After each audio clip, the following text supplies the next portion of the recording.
Hey everybody, ronarray here, and as you already know, cast on crit, cast on shock, cast on ignite and cast on freeze been changed in the last patch. And a lot of people think that it's a big nerf, especially for my cast on shock comet build. However, I can reassure you that build is perfectly fine, and in some capacity it could be even considered a buff. Because right now we can pretty much do the same Bossian potential without investing too much into it, and on the other hand we can improve clear with different measures, literally destroying most of the basic monsters in the maps. Let's go, and I will be able to explain how it works and what you will need to change for it to work for you as well. So right now let's start with explaining what changed and why I actually think it's a buff. So, cast on shock right now gains 2 energy per power of enemies you shock with hits from skills.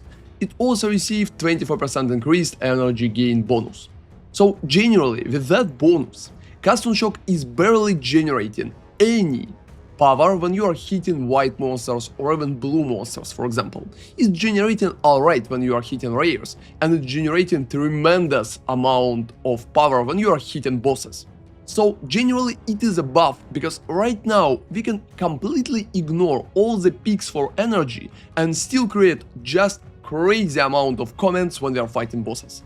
So right now cast on shock together with Comet stays as a purely Bossian skill, and it can help us to kill strongest enemies in the game very fast right now. It's working perfectly in the end game too, it should work in acts as well. So in terms of Bossian, cast on shock got significantly buffed. So the only question that's safe for us how we can fix the clear, because right now we can't generate comments that we are hitting white monsters, and that's why we need to go hybrid, and I will explain right now how it works. So for clear we are going to use a combination of 2 cool things. First one is Herald of Thunder.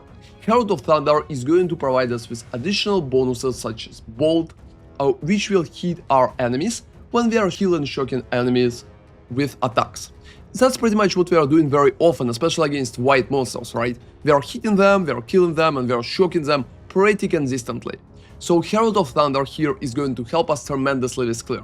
We are going to add Elemental Focus, Magnified Effect and Ruthless to it, because that way it will be significantly easier to stun enemies, and it just will feel very comfortable while we are running through maps. And the main skill that we are going to use is Storm Wave. I've been playing Storm Wave for some time, and right now I think it's a perfect skill for clear, especially if we will use supports such as Upheaval.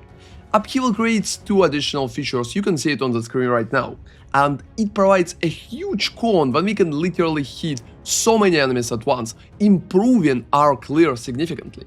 We can pair it with Primal Armament, Lightning Effusion and Martial Tempo for a very good clear, so Storm Wave together with Herald of Thunder is going to provide the clear. Damage against bosses for such combination is not really high, but it doesn't matter, because when we are starting hitting the boss, our Comet is going to do all the work. For just 60 energy for cast on shock, we are going to decimate any boss, even in clearing setup, which will help us tremendously, because that way we don't really need to re-peak from Bossian setup to clearing setup. And right now we can just play with the Storm Wave. On top of it, we can also combine it with other auras. Right now I've been testing Wind Dancer and I think it's just amazing. So I recommend to use it for better survivability. The biggest question right here, how we need to change R3 to go complete hybrid. And right now I have explanation to it as well. So first off, we need to completely drop Energize and Invocated Efficiency. We completely don't need it anymore, because we are literally hitting very hard with the Comet already, and Comet is going to spawn anyway, so there is not a lot of point to invest so many points here, so I'm dropping all of them. I'm still keeping Dynamism because I think it's worth it, and when I will have more points I would probably even pick Energy, because it's worth only 1 point. So Dynamism should work kinda alright. It's here just for bosses. Going to the left, we are completely dropping Potent Incantation, we don't really need it anymore, and we are going to spend points that we saved here and here to just go for Deep Trance, for reduced cost of attack skills and a lot of attack speed to clear more comfortably. And we also can get 10 full attacks and Killer Instinct, because higher damage from our main skill, which is Storm Wave, is going to help us significantly with clearing and killing bosses faster too. And we can also go down here at a Blinding Strike. Blinding Strike is working very good. Blind can make our enemies 20% less accurate, and we are going to dodge much more often, so it's helping with clear and fighting rares in the maps too. So those are the main changes that you can keep in mind for that setup. Right now, I think Spellblade is still worth it because it provides dexterity and we need at least some points here to improve the Comet.